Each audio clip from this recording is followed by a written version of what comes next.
Nicolas Berdiaeff, A New Middle Ages.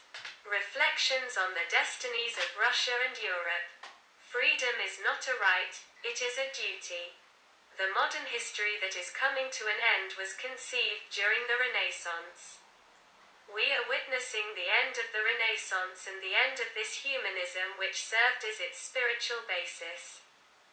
This humanism has not strengthened, it has debilitated man. Such is the paradoxical outcome of modern history. Through his self-affirmation, man has lost himself instead of finding himself.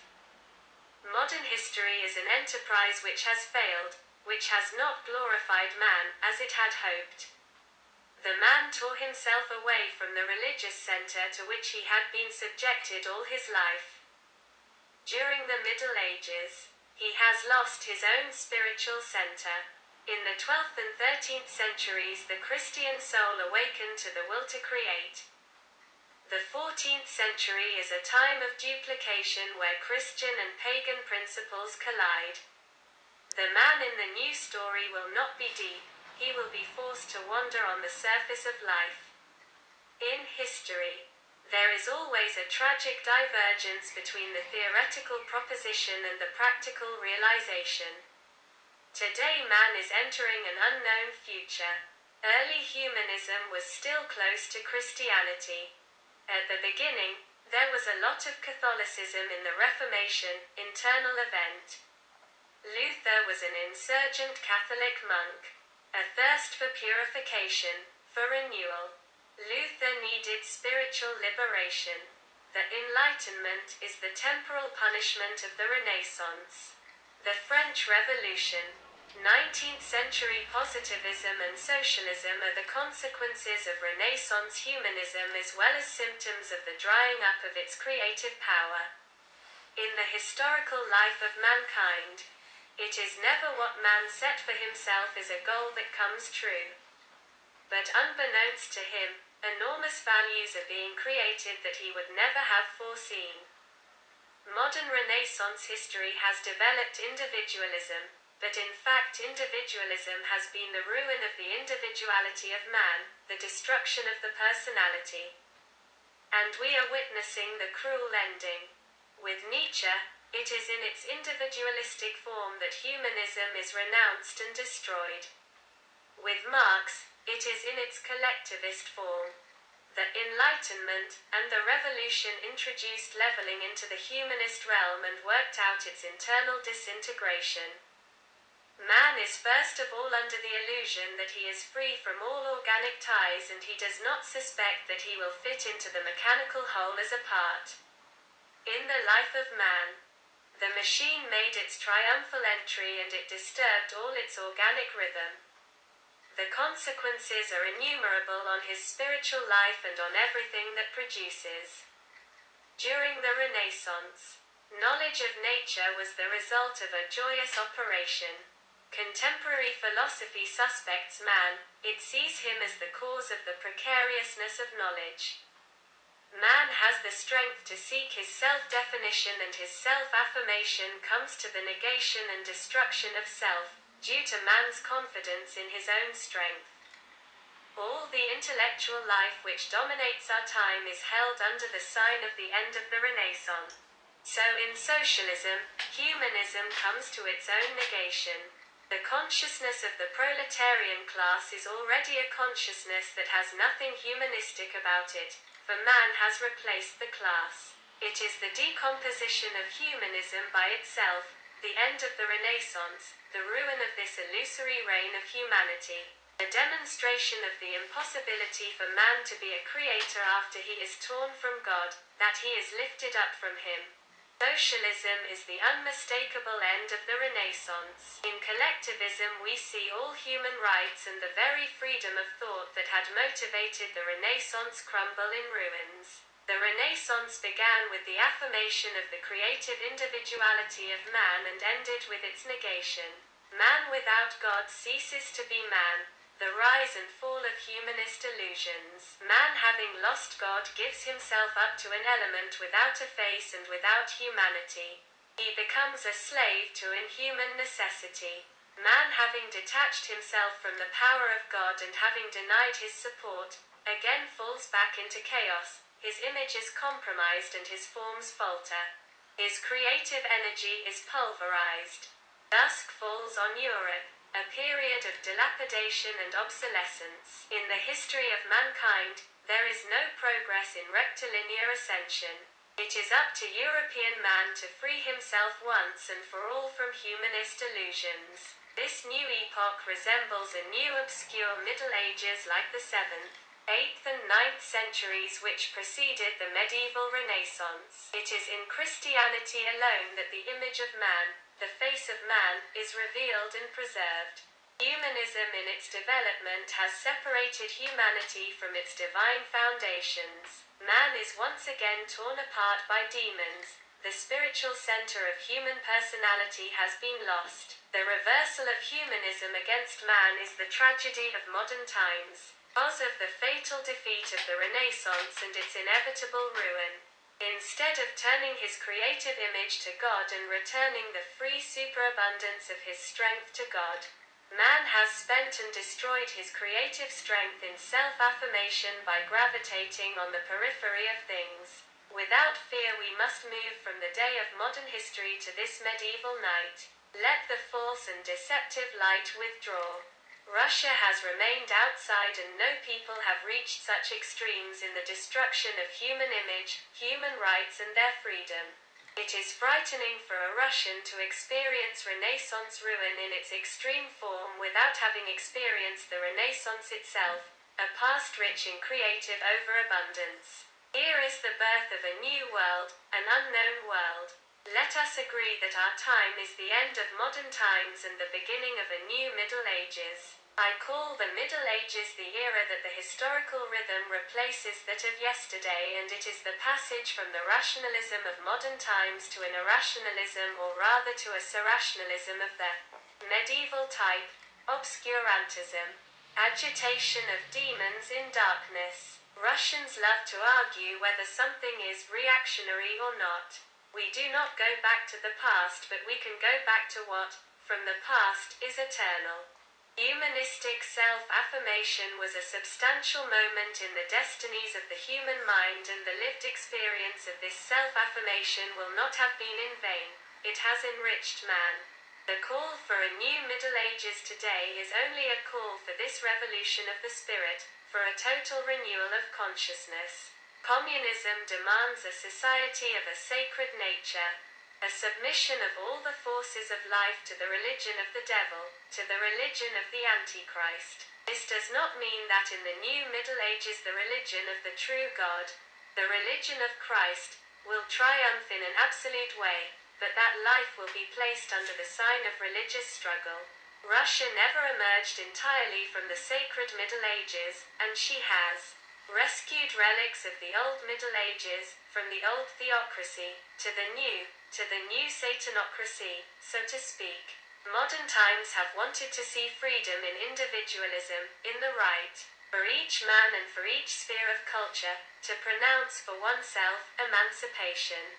The personality was bigger, brighter in medieval centuries. Individualism has contributed to the egalitarian movement, which erases all difference between individualities. It is good to constantly remember that man, because of this force of freedom innate in him, has two paths to take and that his future is twofold. The whole economic system of capitalism is the offspring of a devouring and destructive concupiscence. Economic materialism calls for illusion and deception all of man's spiritual life. Socialism also appears from this point of view as the result of a long historical development separating man from the spiritual center of life, separating him from God.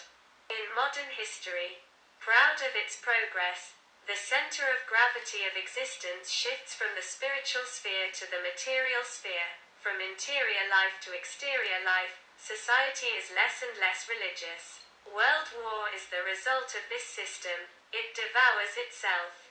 In socialism, the spiritual reasons for work have become corrupted and no new ones have been found.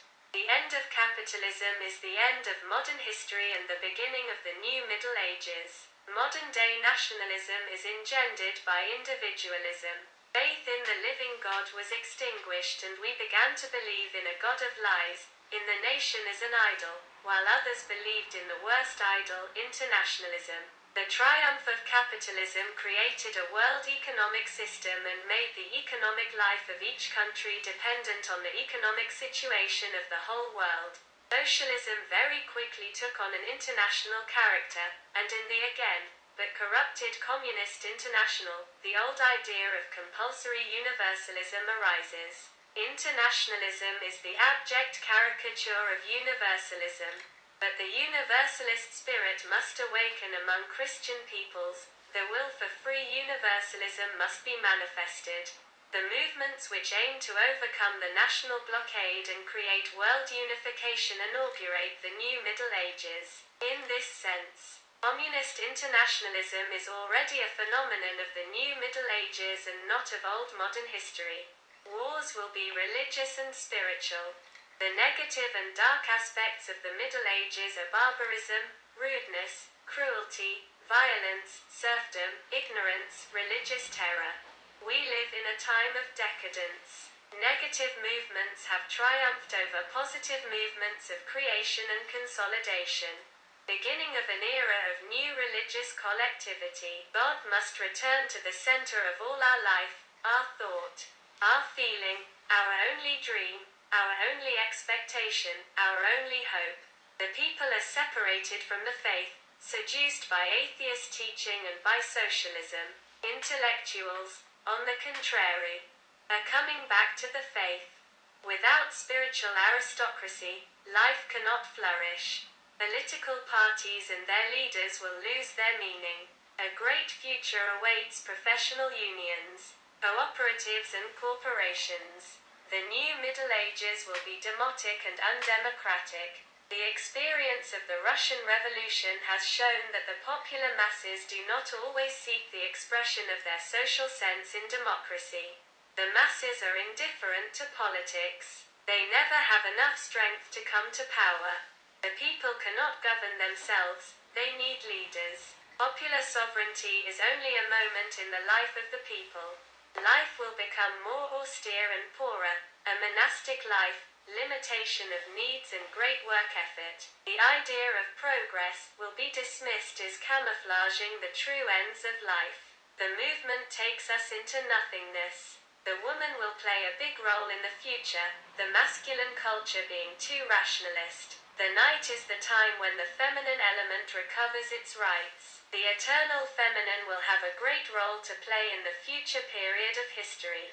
It is necessary to love oneself spiritually for the fight against evil, to sharpen the faculty of discerning and of developing a new knighthood. In a revolution, those same people always perish who inaugurated it or who dreamed of it. Such is the law of revolution following the brilliant thought of Joseph de Maistre.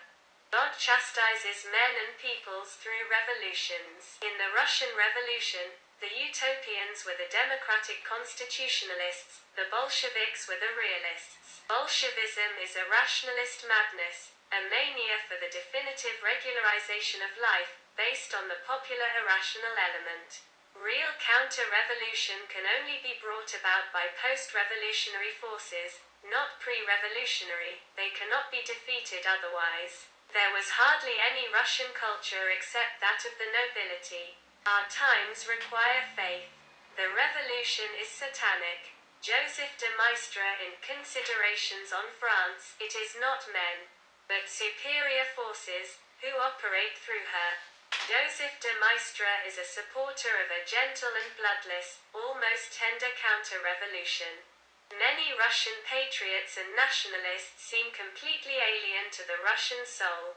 A sincere penance makes it possible to suffer the revolution in the spiritual sense. The Russia of lords and masters is no more, and nothing can be resurrected. Even the expression of the Russian face has changed. The new young man is not of Russian type, but international. There was before a huge freedom compared to what we have under the Soviet regime. Democracy ignores the truth, which is why it abandons the discovery of the truth to the vote of the majority. Extreme optimism is the prelude to democracy. The skepticism of democratic society is optimistic, not pessimistic. Democracy is in no way desperate for the loss of the truth, faith in the majority. The character of socialism is material in its essence. He knows what he wants, his effort has a purpose. He intends to know the truth. He has a messianic character. The elected class is the proletariat. The sovereignty of the proletariat is opposed to that of the people.